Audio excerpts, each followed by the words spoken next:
Amém, glória a Deus.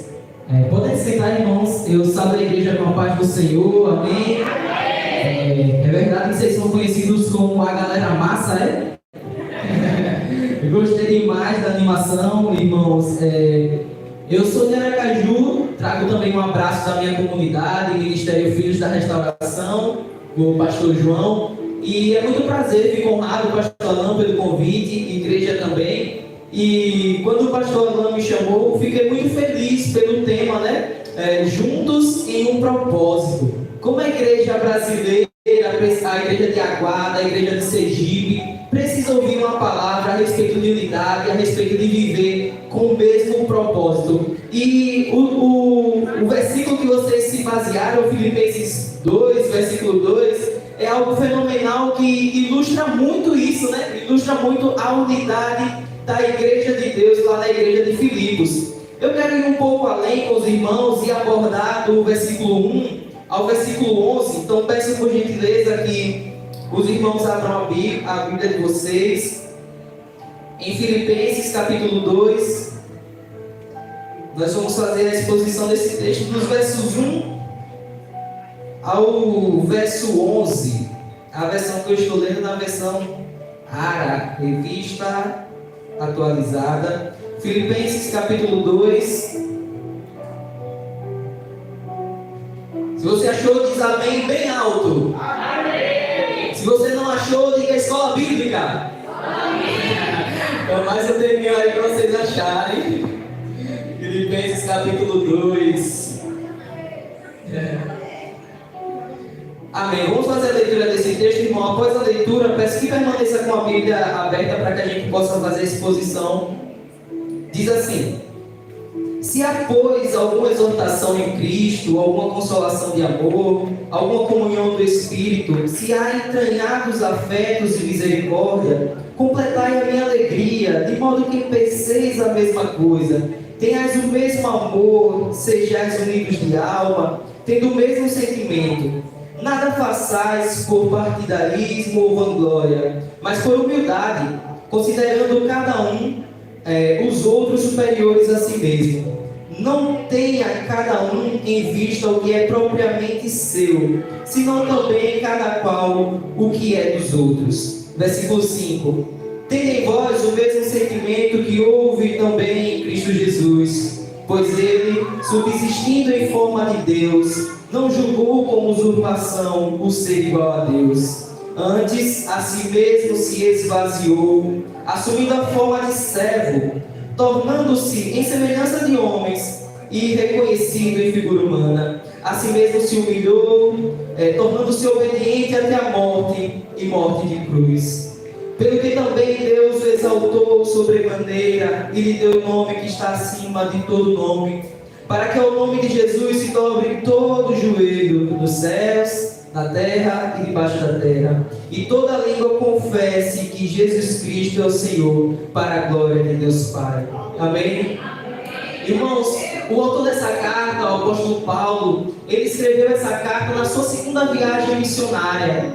Ele fundou essa igreja na sua segunda viagem missionária. E essa igreja de Filipos, ela sustentou por muito tempo o ministério do apóstolo Paulo. Era uma igreja parceira, era uma igreja que estava junto com o apóstolo Paulo, uma igreja que vivia em unidade, igualzinha essa igreja aqui do Nazareno e Aguada.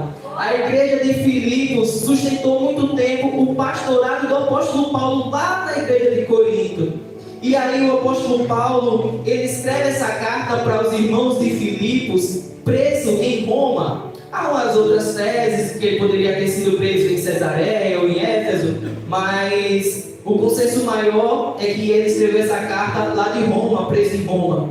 E essa carta, irmãos, é a carta da alegria. O apóstolo Paulo, ele estava muito feliz, ele estava muito contente de escrever àqueles irmãos, porque ele tinha ouvido falar muito bem daquela igreja, os irmãos dedicados, os irmãos que realmente fazem a obra, que se empenham, que se dedicam ao máximo. E o apóstolo Paulo, ele estava muito feliz. Mas o apóstolo Paulo, ele escreve também por um motivo específico. Embora os irmãos fossem dedicados na obra do Senhor, na pregação do Evangelho, fazer as coisas dentro da casa do Senhor. Havia uma espécie de contenda ali naqueles irmãos.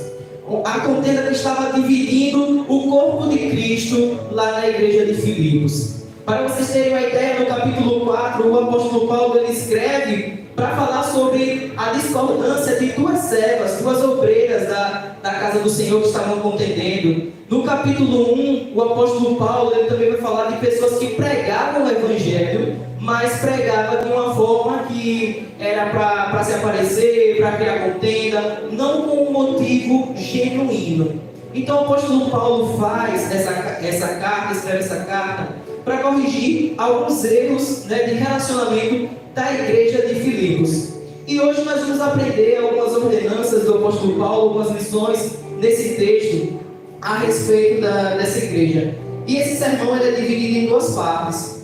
A primeira parte, que vai do verso 1 ao verso 4, que é a instrução de Paulo a respeito de como viver em harmonia dentro da casa do Senhor. E nós aprendemos algumas lições. Veja no verso 1, como o apóstolo Paulo começa esse texto. Na minha versão diz assim: se há, pois, alguma exortação em Cristo, alguma consolação de amor, alguma comunhão do Espírito, se há entranhados afetos e misericórdia. No capítulo 1, Paulo vai elogiar aquela igreja. E nesse capítulo aqui, ele inicia dizendo assim: olha, se então é verdade tudo isso que eu estou falando de vocês, que eu ouvi falar a respeito de vocês, e ele vai dar alguns comandos. Em outras palavras, o apóstolo Paulo está dizendo: olha, nós não podemos viver uma vida de hipocrisia. Quando ele começa falando pois, ele está retomando tudo aquilo que foi dito no capítulo anterior. E ele está dizendo: olha, vocês fazem isso mesmo, de fato? Porque, irmãos, muitas vezes na nossa igreja, na nossa comunidade, nós temos a fama de que realmente somos amorosos. Nós temos a fama de que realmente estamos disponíveis para a obra do Senhor. Nós temos a fama de que, de fato, nós somos homens e mulheres cheios do Espírito Santo, cheios do poder de Deus, homens e mulheres de oração. Mas se somos de fato, nós temos que refletir tudo isso em ações. Nós temos muitos cristãos nominais, só de nome. Ah, fulano de tal é cristão. Mas quando ele passa pela rua, pelo trabalho dele, será que ele de fato reflete aquilo que ele diz ser? Quando os irmãos dizem assim: eu sou da igreja lá do Nazareno, lá de Aguada, será que as pessoas olham para vocês, para mim, refletem isso aqui? A santidade ao Senhor, essa é uma pessoa íntegra, é uma pessoa santa. Nós temos que refletir, irmãos, a respeito daquilo que nós falamos, porque nós temos que viver tudo aquilo que nós falamos. Imagina se eu estou aqui, eu vou falar sobre santidade para a igreja de Aguada. Aí de repente o irmãozinho está na rua, me encontra na rua, aí vê: não é nada do que eu falei, que péssimo testemunho, né? Se, pois, irmãos, há alguma exortação em Cristo, se há uma consolação de amor de fato, se existe uma comunhão do Espírito, se há entranhados afetos, essa palavra entranhados afetos são afetos mesmo do coração.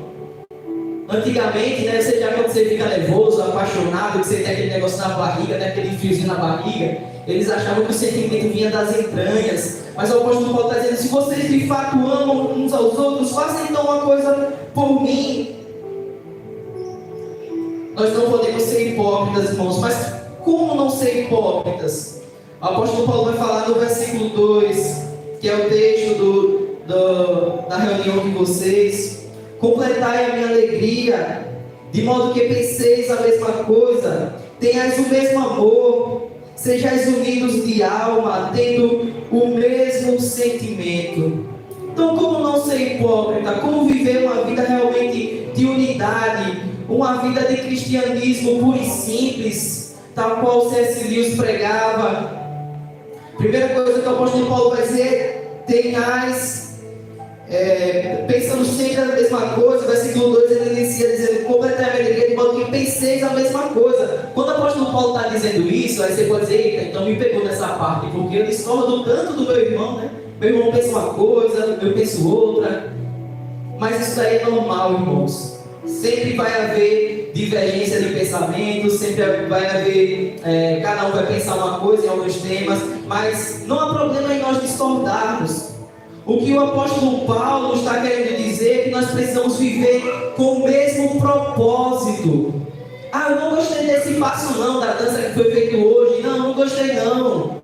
Eu preferia fazer um outro passo. Por que você queria fazer outro passo? Para glorificar a Deus. Mas e o seu irmão? Também está glorificando a Deus. Pronto, é o mesmo propósito. Pensai as mesmas coisas. Vivam a vida comum da comunidade. Não deixe que nada possa separar vocês. Picuinhas, intrigas, fofocas. Mas que a gente possa viver focado no nosso alvo, que é Cristo. Vivendo em amor, amando o nosso irmão. Não há problemas em pensarmos diferente, mas que seja tudo para a glória de Deus, para a propagação e divulgação do verdadeiro Evangelho de Cristo, o Evangelho genuíno. Mas em segundo lugar, nesse mesmo versículo, ele vai dizer: tenhais o mesmo amor. Que amor é esse? O amor altruísta. É o amor que dá sem visar nada em troca. Tem aquelas pessoas que geralmente elas expressam o amor, né? Mas ela, consigo mesmo, ela pensa, tá em dívida comigo. E aí quando o irmão não faz alguma coisa, ela vai dizer, mas naquele dia que eu fiz por você. É o amor que espera receber alguma coisa em troca. Mas quando fizermos por amor, quando a nossa mão esquerda der, que a nossa mão direita não espere receber. Que a gente ame de verdade.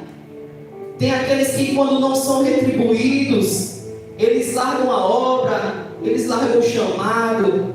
O pastor não fez isso não? Pois então também não conte comigo não para varrer esse chão não. Na limpeza eu não vou não. Quer me chamar para limpeza, mas não quer me chamar para louvor? Que absurdo. Não, isso daí não está certo não. Irmãos, precisamos crescer em comunidade, tendo o mesmo amor, tendo o mesmo foco, focando em uma só coisa, que é Cristo. Talvez, irmãos, a gente pense que a gente mereça pelo nosso esforço. Eu estou sempre aqui, eu mereço. Mas nós precisamos amar da forma que Cristo nos amou. Você já pensou como foi que Cristo amou você? Quando você estava lá largado no mundão, o que é que você valia? Nada. Mas Cristo, Ele não olhou para isso, Ele somente te amou.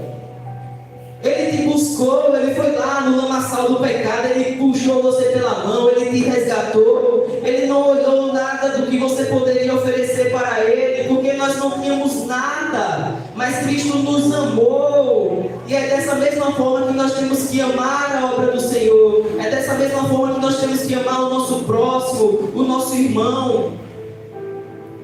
Em terceiro lugar, ele vai falar nesse mesmo versículo: tenhais o mesmo amor, sejais unidos de alma. Ser uma só alma, ter empatia pelo seu próximo, se colocar no lugar do seu próximo, entender a dor do outro, chorar, veja só, chorar quando os outros choram. Meu irmão, qual é a sua dor? O que é que você tem passado? Qual a sua dificuldade?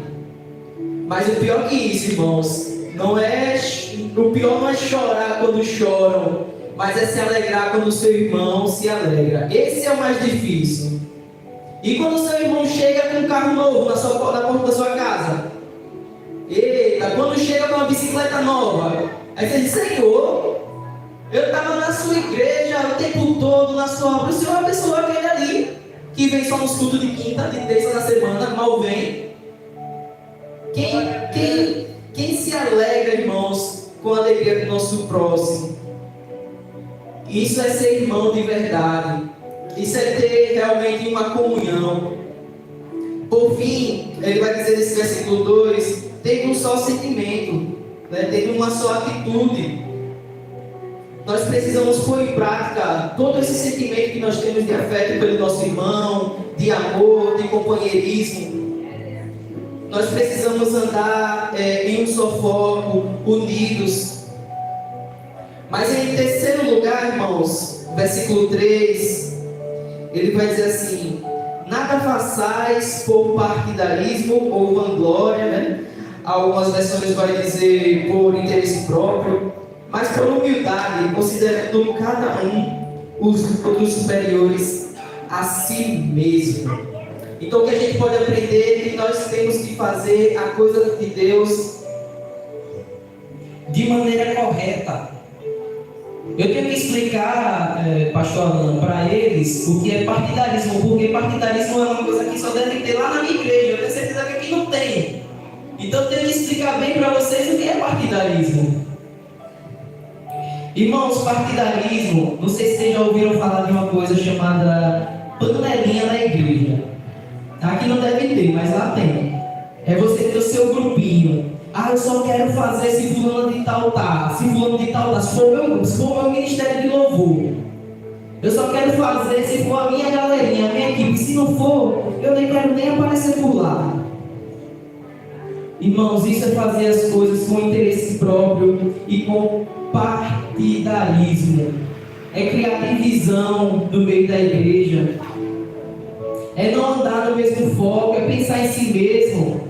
Não é ter um amor altruísta, mas é viver em divisão. Em segundo lugar, esse tópico 3, vanglória e vaidade, fazer as coisas procurando ser elogiado. O irmão até está fazendo as coisas, ele está envolvido, ele está, pô, irmão, bacana o seu trabalho, mas a partir do momento em que o pastor não elogia, que os irmãos não elogiam, a pessoa se desanima, a pessoa quer deixar de fazer, a pessoa quer deixar de trabalhar na obra do Senhor, a pessoa quer se afastar. Em terceiro lugar, irmãos, nós devemos ter humildade. Ele vai falar, não faça por partidarismo, nem por vanglória, mas por humildade. Considere uns aos outros superiores a si mesmo.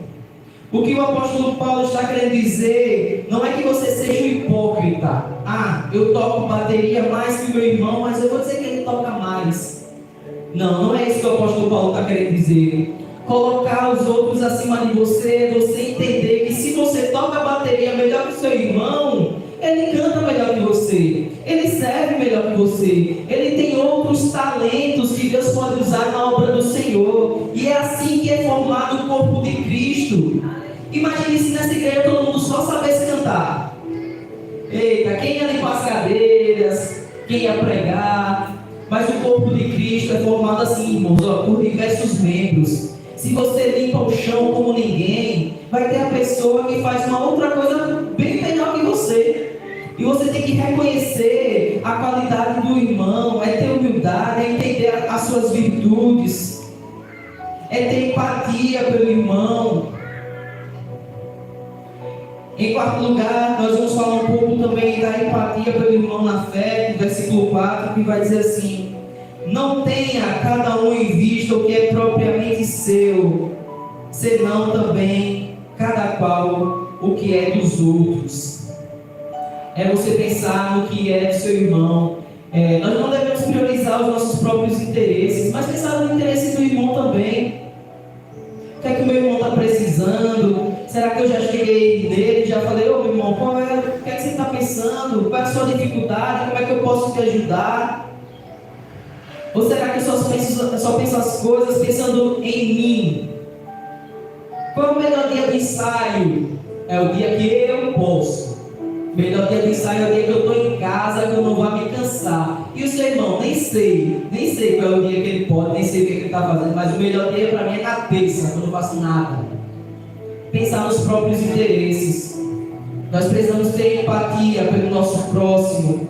Não ter em vista o que é propriamente seu, mas o que é também do nosso próximo.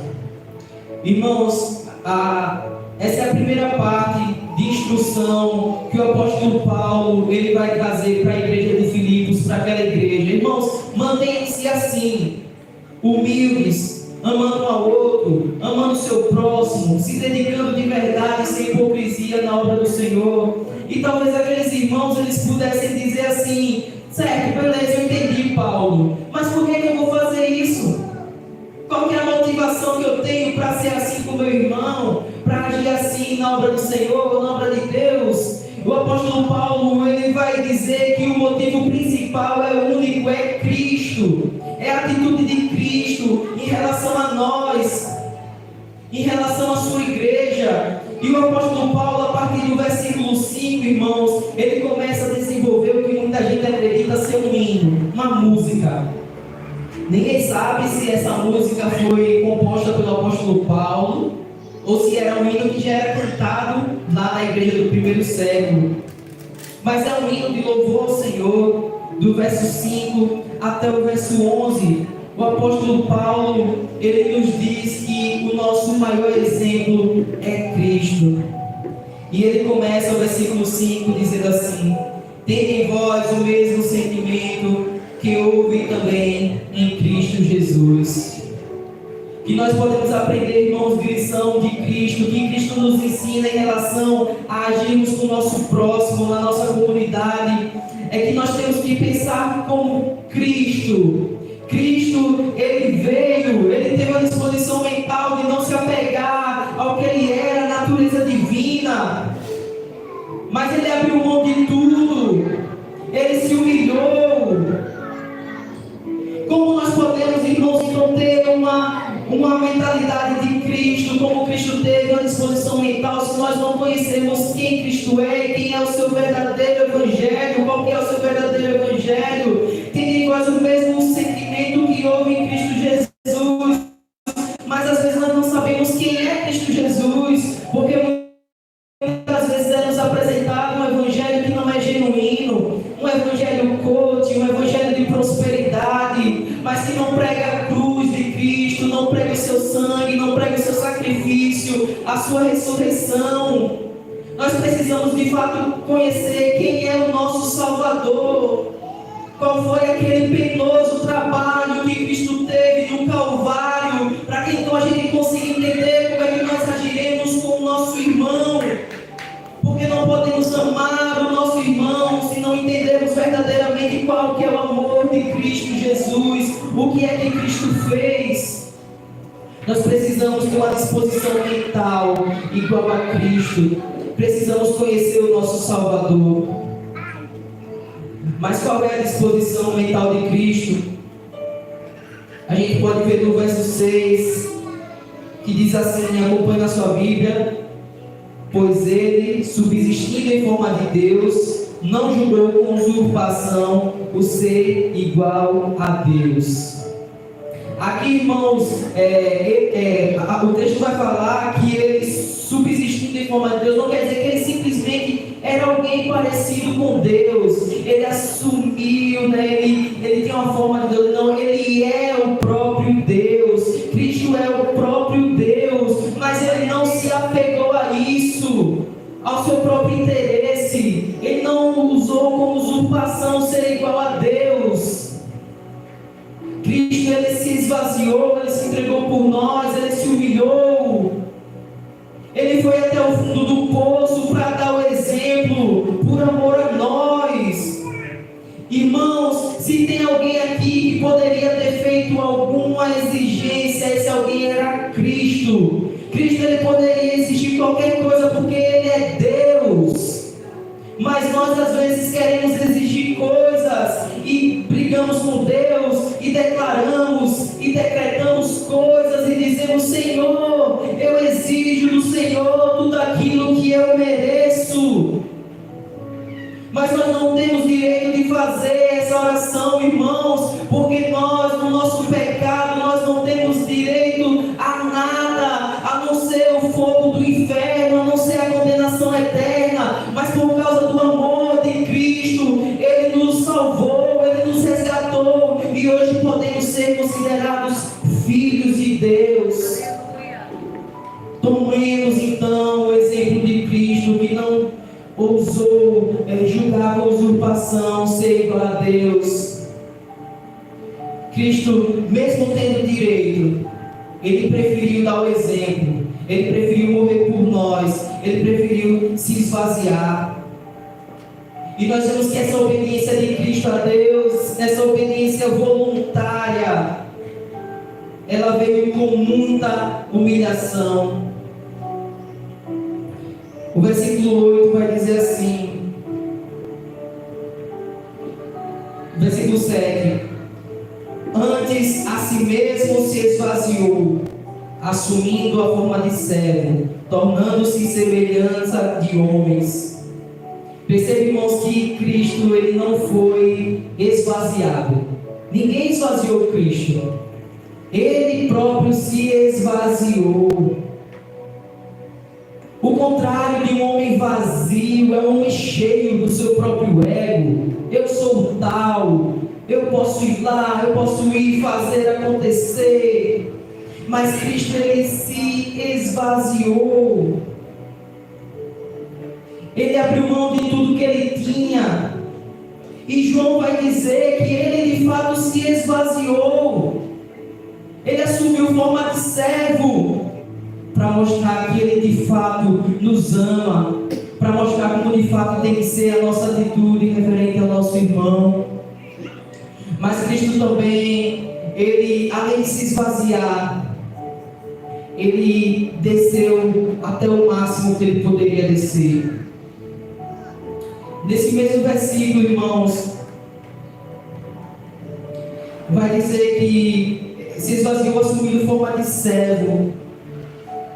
Ele se tornou homem, ele deixou a sua majestade para vir para a terra, para se fazer homem, para sentir as nossas dores, para viver as nossas lutas. Isso, irmãos, era para causar um impacto muito grande em nós, porque Ele é Deus e Ele veio para viver entre suas criaturas, entre a sua criação, e nós o matamos. Cristo sofreu por nós, Cristo sofreu a nossa dor. Cristo pagou um alto preço, preço de sangue, preço de cruz. Ele sofreu a pior das mortes. Nós conseguimos ver isso no verso 8, que diz assim mesmo: se humilhou, tornando-se obediente até a morte, morte de cruz. A cruz, irmãos, era um instrumento de morte muito vergonhoso naquele tempo. As pessoas que tinham seus entes queridos mortos, crucificados, elas não ousavam dizer isso. Elas diziam: ah, não, meu parente, ele foi executado pelos romanos. Mas a morte de cruz era motivo de vergonha, era motivo de dor. Hoje para nós é muito comum, a cruz é um orgulho. Nós temos muitas cruzes, né? Nós temos pingentes, né? Na farda aí das meninas, farda muito bonita, tem uma cruz. Motivo de orgulho para nós cristãos, é o nosso símbolo, mas nem sempre foi assim. Quando Cristo ele foi pregado no madeiro, foi motivo de vergonha.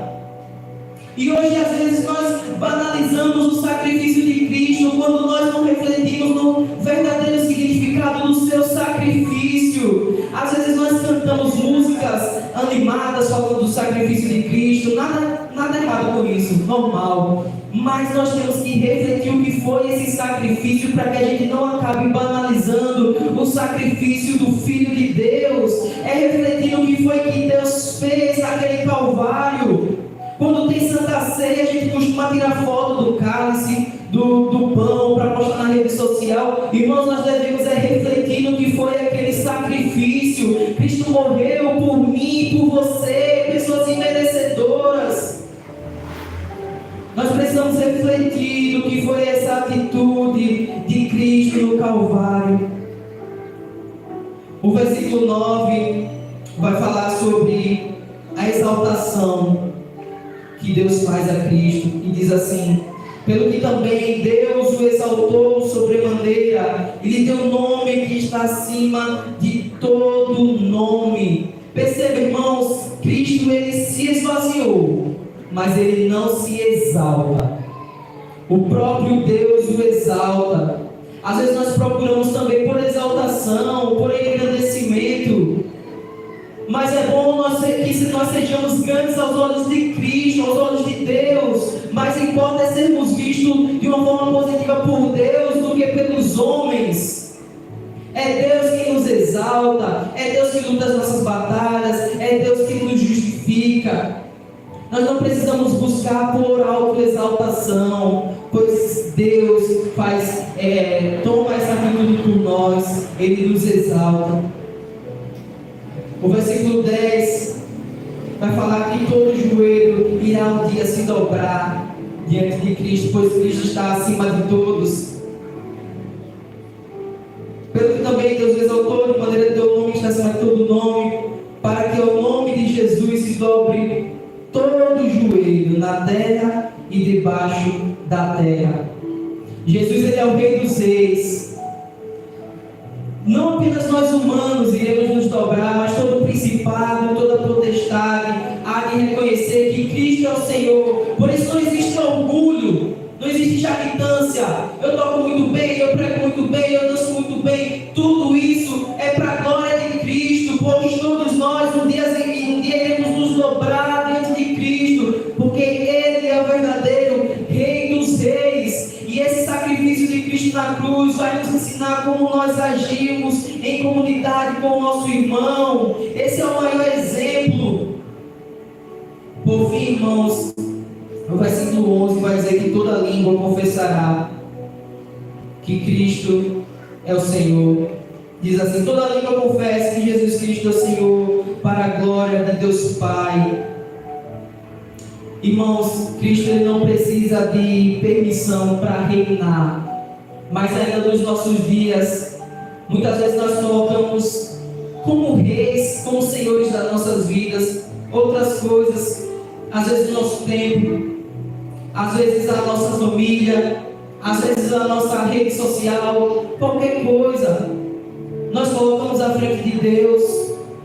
Mas há de chegar um dia que toda língua confessará que Jesus Cristo é o Senhor. Talvez você pregue para aquela pessoa e ela não quero saber de nada disso não quero saber de Cristo. Mas haverá um tempo que isso vai acabar e todo mundo confessará que Cristo é o Senhor. Cristo virá e todo olho verá, toda língua confessará, todo mundo irá se curvar diante daquele que é santo, santo, santo. Isso será para a glória de Deus. Eu quero concluir, irmãos, esse sermão fazendo a aplicação prática para os irmãos e dizendo que da mesma forma que Cristo ele veio, que ele se fez servo, que ele mostrou com atitude como servir, que nós possamos servir ao nosso irmão, que nós possamos viver em amor com o nosso irmão, que nós possamos amar e nos dedicar ao nosso irmão e vivermos juntos em um só propósito. Eu agradeço a oportunidade, pastor Alain. Deus abençoe, irmãos, Deus abençoe a igreja. Amém.